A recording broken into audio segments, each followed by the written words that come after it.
Hello and welcome back to my channel. কেএফসির chicken তো আমাদের সবারই খুব প্রিয়, কিন্তু তোমরা কি জানো কে সেই কিংবদন্তি যার বানানো সাধারণ ফ্রাইড চিকেন আজ সারা পৃথিবীতে কেএফসি নামে খ্যাত? আজকের ভিডিওটা সেই অজানা তথ্য নিয়ে।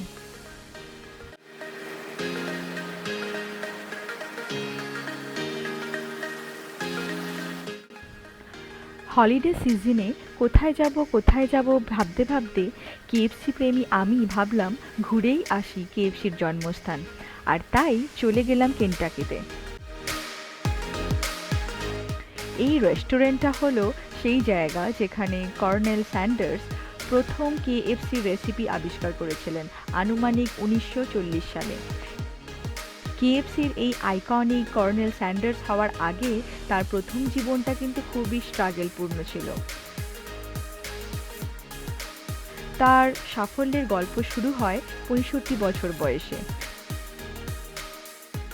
প্রায় 40 বছর বয়সে তিনি কেনটাকির করবিন নামক শহরে একটা গ্যাস স্টেশন থেকে খাবার বিক্রি করতেন, যার মধ্যে এই ফ্রাইড চিকেনটা ছিল অন্যতম।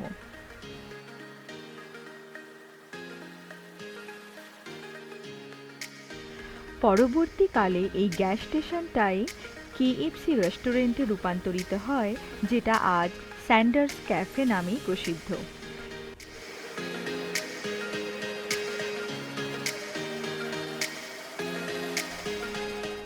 তার এই কর্নেল উপাধিটা ছিল কেনটাকির গভর্নর কর্তৃক প্রদত্ত সম্মানসূচক একটা উপাধি, কোনো সামরিক পদমর্যাদা নয়।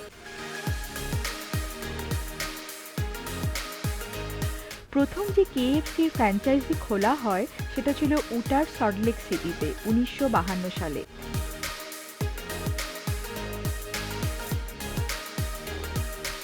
এরপর 1964 সালের মধ্যে আরও প্রায় 600টি ফ্র্যাঞ্চাইজি খোলা হয়।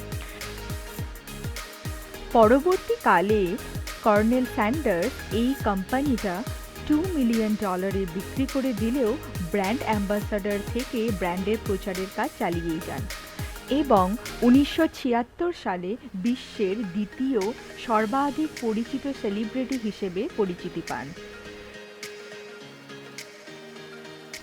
রেস্টুরেন্টটায় পৌঁছতে আমাদের বিকেল হয়ে গেছিল, তাই আমরা স্ন্যাক্স খেয়ে মিউজিয়ামটা ভালো করে ঘুরে দেখে বেরিয়ে পড়লাম ওখান থেকে।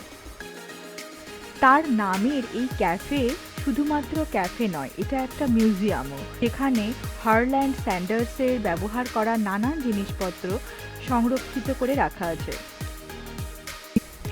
কেএফসি লাভাররা আমার এই ভিডিওটা অবশ্যই লাইক এবং শেয়ার করো, আর যেসব প্রবাসী বাঙালিরা কেনটাকির আশেপাশে থাকো তোমরা অবশ্যই এই জায়গাটা ভিজিট করো।